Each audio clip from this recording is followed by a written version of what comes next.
नमस्कार, आयन भारत देखना शुरू कर चुके हैं आप। आपके साथ मैं हूं अर्चना सिंह। वक्फ संशोधन बिल जो लोकसभा में कल यानी 2 अप्रैल को और ऐसा लग रहा है कि राज्यसभा में 3 अप्रैल को पेश किया जाएगा, क्योंकि राज्यसभा में भी सभी सांसदों को बीजेपी की तरफ से 3 अप्रैल को मौजूद रहने के लिए कह दिया गया है। यानी अब यह उम्मीद लग रही है कि इसी सत्र में वक्फ संशोधन बिल सरकार पास करवा लेगी। एक तरफ लग रहा था कि शायद लोकसभा में पास करवा ले, लेकिन राज्यसभा में ना करवा पाए, अगले सेशन में फिर इस बिल को लेकर आए। लेकिन अब यह लग रहा है कि 2 तारीख को लोकसभा में और 3 तारीख को राज्यसभा में ये बिल पेश होगा और सरकार पूरी तरह से मुस्तैद है, पूरी तैयारी कर चुकी है। उसने पूरा फ्लोर मैनेजमेंट कर लिया है इस बिल को पास करवाने के लिए। अब जाहिर सी बात है, जब वक्फ संशोधन बिल की बात होगी तो पूरे देश में अलग अलग तरह से राजनीति भी हो रही है। जो दल हैं, कांग्रेस हो या आम आदमी पार्टी हो, अखिलेश यादव की समाजवादी पार्टी हो, असदुद्दीन ओवैसी हो, ये तमाम ऐसे लोग हैं जिनको हर चीज में राजनीति दिखती है। जब वक्फ बिल संसद से पास होता है तो संवैधानिक होता है, लेकिन अब संशोधन बिल उसका अगर संसद में आ रहा है तो कहा जा रहा है कि वो गैर संवैधानिक है, जबकि कोई भी गैर संवैधानिक चीज सदन में आ ही नहीं सकती। लेकिन ये लोग बखूबी बरगलाते हैं और इनको लगता है कि शायद लोगों को समझ में नहीं आता। इससे सबसे ज्यादा परेशान कौन लोग हैं, इस पर बात करेंगे। लेकिन बिहार में चुनाव होना है, खूब गहमा गहमी है। अमित शाह 2 दिन पहले बिहार से होकर आए हैं। एनडीए की सहयोगी है जेडीयू, जिसके साथ बीजेपी बिहार में सरकार चला रही है और आने वाले चुनाव में भी साथ ही लड़ेगी। नीतीश कुमार की पार्टी है। एक तरफ इस बिल को लेकर जो मुस्लिम समाज, और पूरा मुस्लिम समाज नहीं, खासतौर पर जो ये हाई क्लास मुस्लिम हैं, अशराफिया मुस्लिम जिसे कहते हैं, वो लोग हैं, उनको इस वक्फ संशोधन बिल से सबसे ज्यादा परेशानी है। क्यों है? क्योंकि इन्होंने सबसे ज्यादा संपत्तियों पर कब्जा किया हुआ है। आप देखिए, इसमें मुस्लिम समाज में ही एका नहीं है, बहुत सारे आपको ऐसे लोग मिलेंगे जो खुद चाहते हैं, मुस्लिम हैं, वो चाहते हैं कि ये खत्म होना चाहिए। और बहुत सारे लोग ऐसे जेपीसी में भी गए जिन्होंने कहा कि हाँ, ये वक्फ संशोधन बिल ठीक है, और उन्होंने कहा कि किस तरह से इसमें बदलाव जरूरी है। लेकिन राजनीतिक पार्टियां तो राजनीतिक पार्टियां होती हैं, वो अपने नफे नुकसान को ध्यान में रखकर ही अपनी बाजी तय करती हैं, इधर जाना है या उधर जाना है। और खास तौर पर जब सवाल मुस्लिम वोटों का हो, और उसमें भी अशराफिया वर्ग का हो, जिसके कहने पर मुस्लिम समाज वोट देता हो, तो ये पार्टियां एक पैर पे खड़ी हो जाती हैं, एक सुर में बोलने लगती हैं, एक आवाज में बोलने लगती हैं और आउट ऑफ द वे जाके बोलने लगती हैं। जहां मुसलमानों की बात आती है, ये लोग बिल्कुल आउट ऑफ द वे जाके बोलने लगते हैं, किसी भी हद तक चले जाते हैं। अब जो ये बिल आ रहा है, इसको लेकर नीतीश कुमार की जो पार्टी है जेडीयू, उसमें भी लग रहा है मतभेद है। जेडीयू के एमएलसी हैं गुलाम गौस, उन्होंने कहा वक्फ संशोधन बिल को तुरंत वापस लिया जाना चाहिए। अब गुलाम गौस नाम से आप समझ ही गए होंगे कि ये कौन है, ये भी कौम के ही हैं, और ये वही एमएलसी हैं जिन्होंने अभी एक दिन पहले आरजेडी के मुखिया लालू यादव से उनके घर पर जाकर मुलाकात की। दूसरी तरफ जेडीयू के सांसद हैं, केंद्रीय मंत्री हैं, जो जेडीयू के कोटे से केंद्र में मंत्री बने हैं, राजीव रंजन उर्फ ललन सिंह। उन्होंने कहा कि वो अपनी पार्टी का पक्ष संसद में रखेंगे, और इसी सस्पेंस ने सियासी गलियारे में एनडीए में अनबन की अटकलों को हवा दे दी। लोग कह रहे हैं, भाई ललन सिंह ये क्यों कह रहे हैं कि हम अपना पक्ष संसद में रखेंगे, वो अभी क्यों नहीं बता रहे हैं। लेकिन जो लोग ये ख्वाब देख रहे हैं, क्योंकि नीतीश कुमार पर भी दबाव बनाने की कोशिश की गई कि वो वक्फ संशोधन बिल के समर्थन में संसद में, सदन में ना जाएं, ना खड़ी हो उनकी पार्टी। लेकिन क्या वाकई ऐसा कुछ है? जब बिहार में एनडीए में सीटों के बंटवारे को लेकर चर्चा लगभग अंतिम चरण में है, क्या जेडीयू एनडीए से अलग हो जाएगी? इसका जवाब है बिल्कुल नहीं। जी हाँ, जिनको लग रहा है कि इस मुद्दे पर जेडीयू अलग हो जाएगी, नीतीश कुमार अलग स्टैंड ले लेंगे, अलग चले जाएंगे, खासतौर पर ललन सिंह के बयान के बाद, उनके लिए ये जवाब है कि ऐसा बिल्कुल नहीं होगा। और ये हम क्यों कह रहे हैं, मैं आपको ऐसा क्यों बता रही हूं, ये आप पूरा वीडियो देखेंगे तो आपको पता चल जाएगा। आप जानते हैं, वक्फ के पास सेना और रेलवे के बाद सबसे ज्यादा जमीन है। तीसरी ऐसी संस्था है जिसके पास सबसे ज्यादा जमीन है। वक्फ बोर्ड के पास देश भर में लगभग 10 लाख एकड़ जमीन है। वक्फ बोर्ड के नियम के अनुसार बोर्ड देश में जिस जगह पर उंगली रख दे वो जगह जमीन वक्फ बोर्ड की हो जाती है। मैं जिस स्टूडियो में बैठी हूं, अगर वक्फ बोर्ड ये कह दे कि ये उसका है, ये उसकी जमीन पर बना है, तो ये उसका हो जाएगा। उसको साबित नहीं करना कि उसके पास कोई प्रूफ है या नहीं है। मैंने ये जमीन या जिसका जो मालिक है उसने जमीन को वक्फ किया है नहीं किया है, मेरे उसके पास कागजात हैं या नहीं है, मुझे प्रूफ करना होगा। उनको कुछ नहीं करना है। तो ये हाल है वक्फ के मिले आधारों का। अब चाहे वो जमीन किसी को हो। इसी तरह से वक्फ बोर्ड ने देश भर में न सिर्फ सरकारी संपत्तियों पर कब्जा जमाया, बल्कि ना जाने कितने लोगों की जमीन भी हड़प ली।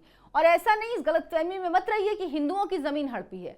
मुसलमानों की कितनी जमीन इन्होंने हड़पी है और कितने मुकदमे चल रहे हैं अदालत में, मुसलमानों ने ही किए हुए हैं। ये बिल्कुल गलतफहमी है कि इससे हिंदुओं को परेशानी है। इससे सबसे ज्यादा परेशान मुस्लिम हैं, जो गरीब मुस्लिम है, जिसको मदद की जरूरत है। क्योंकि वक्फ बोर्ड को बताना चाहिए ना कि उसने कितने स्कूल बनवाए, कितने कॉलेज बनवाए, कितने अस्पताल बनवाए, कितनी गरीब महिलाओं की मदद की, कितनी कमजोर तबके के लोगों की मदद की, कितने लोगों को रोजगार दिया। ये नहीं बता पाएंगे क्योंकि इन्होंने कुछ किया नहीं है। इन्होंने पैसा कमाया और अपनी जेब में रखा है।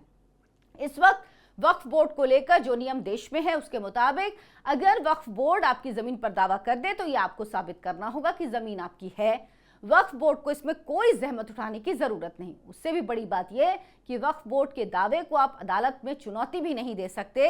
वैसे वक्फ बोर्ड अभी भी देश की सार्वजनिक संपत्ति पर अपना दावा करता है, जैसे देश का नया पार्लियामेंट, लाल किला, पुराना किला दिल्ली का, आगरा का ताजमहल, काशी, मथुरा, संभल समेत देश भर में अनगिनत ऐसी जगह हैं जिस पर वक्फ बोर्ड ने अपना दावा किया है। आपको याद होगा कुछ दिन पहले जब कुंभ चल रहा था तो यह भी कहा गया था कि जो कुंभ जहां हो रहा है ये भी वक्फ की जमीन है। तो इस तरह से ये लोग बेतरतीब दावे करते हैं। अब आते हैं असली मुद्दे पर, क्योंकि आपको एक मोटा मोटा समझाना जरूरी था कि वक्फ क्या है, किस तरह से जमीनों को कब्जा कर रहा है, और अगर उसके बाद आपको कहीं केस करना है तो अब अदालत नहीं जा सकते, आपको वक्फ ट्राइब्यूनल ही जाना होगा। वक्फ ट्राइब्यूनल में क्या होता है, वहां पर उन्हीं के लोग होते हैं, मुस्लिम ही होते हैं सारे। जो ट्राइब्यूनल का जज होता है वो भी मुस्लिम होता है। तो आप सोचिए, चोर भी वही, मुंसिफ भी वही, सब वही है। जो सर्वेयर होता है वो भी वही होता है। तो सब वही मिले होते हैं, इसीलिए लोगों को इंसाफ नहीं मिलता और बरसों बरस केस चलते रहते हैं। अब बात कर लेते हैं असली मुद्दे की। आप जानते ही हैं कि मोदी सरकार वक्फ बोर्ड संशोधन कानून लाने जा रही है। कल इसका बिल संसद में पेश हो जाएगा, लोकसभा में पेश हो जाएगा, और ये दोनों सदनों से इसी संसद के सत्र में ये विधेयक पास भी करा लेगी सरकार। ये साफ दिख रहा है। जिनको ये गलतफहमी है कि ये पास नहीं हो पाएगा, वो जरा पिछला 10 साल का नरेंद्र मोदी सरकार का रिकॉर्ड देख लें तो उनकी गलतफहमी दूर हो जाएगी। और इसके बाद संसद से पास होने के बाद, राष्ट्रपति के सिग्नेचर होने के बाद ये कानून का रूप ले लेगा। 3 तलाक के मुद्दे पर नीतीश कुमार ने जिस तरह का स्टैंड लेकर सबको चौंकाया था, उसे देखते हुए ललन सिंह का ये बयान, जो उन्होंने कहा है पार्टी का पक्ष सदन में रखेंगे, सस्पेंस बढ़ा रहा है। बावजूद इसके नीतीश की पार्टी इस मुद्दे पर मोदी सरकार का साथ देगी। इसके पीछे की बड़ी वजह यह है कि जब नीतीश कुमार बीजेपी का साथ छोड़कर लालू की पार्टी आरजेडी के साथ मिलकर बिहार सरकार चला रहे थे, तब जेडीयू के सभी सांसदों और ज्यादातर विधायकों ने पार्टी से टूटकर बीजेपी में शामिल होने की चर्चा जोर पकड़ रही थी। खैर, वो मामला शांत हो गया। जैसे ही ये मुद्दा शांत हुआ, नीतीश कुमार एक बार फिर वापस एनडीए में शामिल हो गए।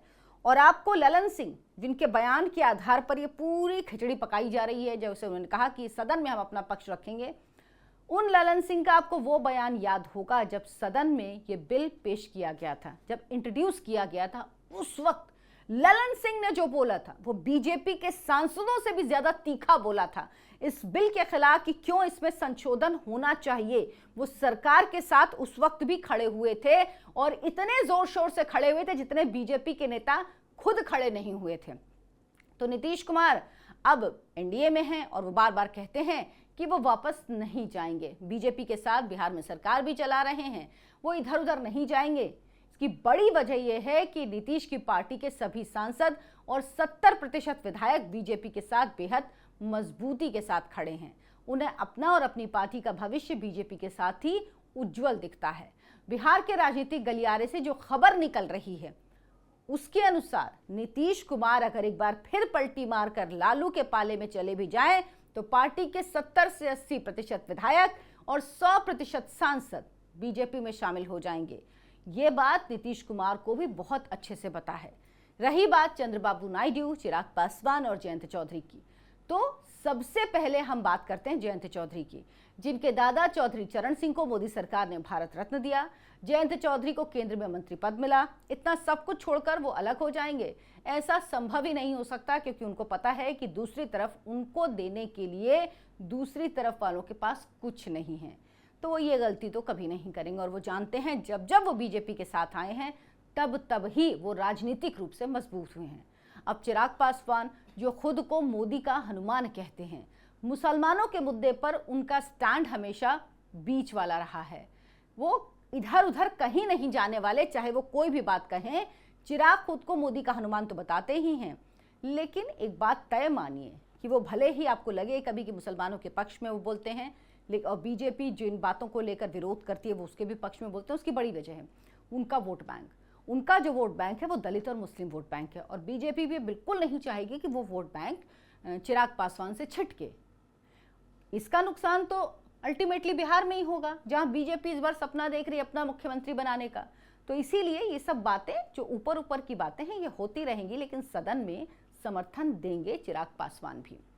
और अब बात चंद्रबाबू नायडू की।